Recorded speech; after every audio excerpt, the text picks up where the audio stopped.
مدینہ کی فضا میں ایک عجیب سی خاموشی اتر چکی تھی۔ وہ مدینہ جو کبھی کھجوروں کی خوشبو، بچوں کی ہنسی اور بازاروں کی رونق سے پہچانا جاتا تھا، اب مٹی کی طرح خشک اور اداس ہو چکا تھا۔ آسمان پر بادل آتے تو تھے مگر برستے نہیں تھے۔ زمین کی سطح پر دراڑیں پڑ چکی تھیں۔ کھجوروں کے باغ ویران ہونے لگے تھے، جانور کمزور ہو کر گرنے لگے تھے اور لوگوں کے چہروں سے زندگی کی چمک آہستہ آہستہ ختم ہو رہی تھی۔ یہ وہ زمانہ تھا جسے تاریخ نے قحط عام کے نام سے یاد رکھا، اور عربی میں اسے عام الرمادہ کہا گیا، کیونکہ زمین راکھ کی طرح سیاہ اور بے جان ہو چکی تھی۔ یہ قحط صرف خوراک کی کمی کا نام نہیں تھا، یہ انسانوں کے حوصلوں، صبر، ایمان اور قیادت کا امتحان تھا۔ ہر دن پہلے دن سے زیادہ سخت ہوتا جا رہا تھا۔ مدینہ کے اطراف کے قبائل اپنے مویشیوں سمیت شہر کی طرف آنے لگے تھے، کیونکہ وہاں بھی حالات بد سے بدتر ہو چکے تھے۔ شہر میں آبادی بڑھتی جا رہی تھی مگر وسائل کم ہوتے جا رہے تھے۔ لوگ بھوک سے نڈھال تھے، بچے روتے تھے، مائیں بے بسی سے انہیں دیکھتی تھیں، بوڑھے زمین پر بیٹھ کر آسمان کی طرف خاموش نظروں سے دیکھتے تھے، جیسے بارش سے نہیں بلکہ رحم سے سوال کر رہے ہوں۔ ان حالات میں مدینہ کا خلیفہ وہ شخص تھا جس کے دل میں امت کی فکر اپنی جان سے بھی زیادہ تھی۔ حضرت عمر فاروق رضی اللہ عنہ، جنہیں اللہ نے عدل، جرت اور خوف خدا کا ایسا مقام عطا کیا تھا جس کی مثال تاریخ میں کم ملتی ہے۔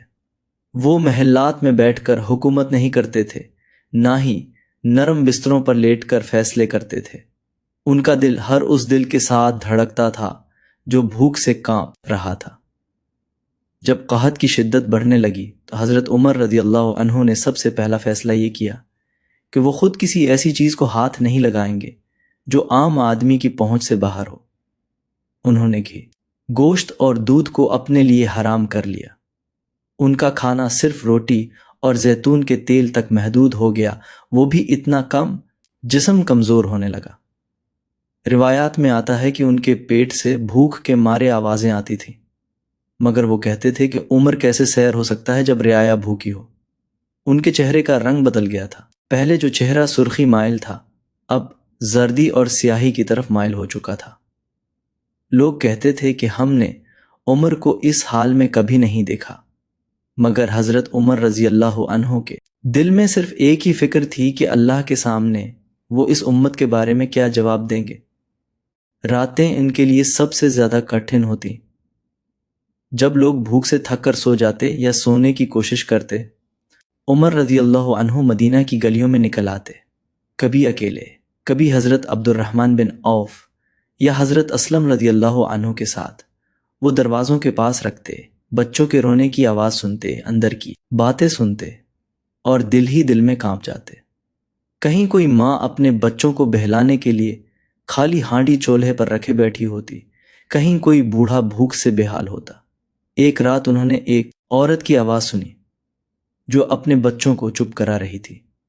بچے بھوک سے رو رہے تھے اور وہ عورت انہیں صبر کا درس دے رہی تھی، مگر آنسو اس کی آواز میں صاف محسوس ہو رہے تھے۔ عمر رضی اللہ عنہ رک گئے، اندر جا کر پوچھا کہ کیا حال ہے۔ عورت نے انہیں پہچانا نہیں کیونکہ عمر عام کپڑوں میں ہوتے تھے۔ اس نے کہا کہ عمر کو اللہ پوچھے گا کہ وہ ہمیں بھوکا کیوں چھوڑے ہوئے ہے۔ یہ سن کر حضرت عمر رضی اللہ عنہ کی آنکھوں سے آنسو بہنے لگے۔ وہ فوراً بیت المال گئے، آٹے کی بوری، گھی اور کچھ دیگر چیزیں خود اپنے کاندھے پر اٹھائیں۔ ساتھ والے نے کہا کہ میں اٹھا لیتا ہوں، مگر عمر رضی اللہ عنہ نے کہا کہ قیامت کے دن میرا بوجھ تم اٹھاؤ گے یا میں؟ وہ سامان اس عورت کے گھر لائے، خود چولہا جلایا، خود کھانا پکایا اور بچوں کو کھاتے ہوئے دیکھا۔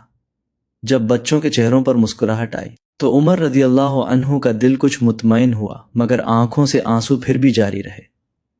وہ وہاں سے یہ کہہ کر گئے کہ اگر پھر کبھی ضرورت ہو تو مجھے بتانا۔ قحط کی شدت دیکھتے ہوئے حضرت عمر رضی اللہ عنہ نے فوری طور پر تمام گورنروں کو خطوط لکھے۔ مصر کے گورنر حضرت عمرو بن العاص رضی اللہ عنہ کو لکھا کہ اگر مدینہ میں ایک کتا بھی بھوک سے مر گیا تو مجھے ڈر ہے کہ اللہ عمر سے سوال کرے گا۔ شام، عراق اور دیگر علاقوں سے غلہ اور سامان بھیجنے کا حکم دیا گیا۔ قافلے کے قافلے مدینہ کی طرف روانہ ہونے لگے۔ مصر سے اناج بحری راستے سے بھیجا گیا اور پھر وہاں سے اونٹوں پر لاد کر مدینہ پہنچایا گیا۔ جب سامان آتا تو حضرت عمر رضی اللہ عنہ خود موجود ہوتے، خود نگرانی کرتے کہ کسی پر ظلم نہ ہو، کسی کا حق نہ مارا جائے۔ وہ چاہتے تھے کہ سب سے پہلے کمزور، یتیم، بیوہ اور مسافر کو دیا جائے۔ انہوں نے اجتماعی دسترخوان قائم کروائے جہاں روزانہ ہزاروں لوگ کھانا کھاتے۔ وہ خود بھی انہی دسترخوانوں پر بیٹھتے، مگر وہی سادہ کھانا۔ قحط کے دوران حضرت عمر رضی اللہ عنہ نے اور بڑا فیصلہ کیا۔ انہوں نے چوری کی حد کو معطل کر دیا، کیونکہ وہ جانتے تھے کہ جب پیٹ خالی ہو تو انسان کا ہاتھ مجبور ہو جاتا ہے۔ یہ فیصلہ ان کی فقہی بصیرت اور عدل کی عظیم مثال ہے۔ ان کے نزدیک شریعت کا مقصد سزا دینا نہیں بلکہ انصاف قائم کرنا تھا۔ انہوں نے لوگوں کو صبر اور دعا کی تلقین کی، مگر خود بھی اللہ کے سامنے گڑ گڑاتے رہے۔ ایک دن وہ لوگوں کو لے کر میدان میں نکلے، استسقاء کی نماز ادا کی، حضرت عباس رضی اللہ عنہ کو آگے کیا اور ان کے وسیلے سے دعا کروائی۔ عمر رضی اللہ عنہ کی آنکھوں سے آنسو بہہ رہے تھے، ہاتھ آسمان کی طرف اٹھے ہوئے تھے اور زبان پر عاجزی تھی۔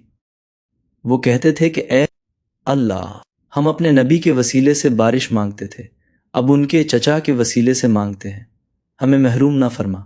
ان دعاؤں، ان آنسوؤں اور ان کوششوں کے بعد اللہ کی رحمت جوش میں آئی۔ آسمان پر بادل جمع ہونے لگے، ہوائیں چلنے لگیں، اور پھر وہ بارش برسی جس نے زمین کو زندگی لوٹا دی۔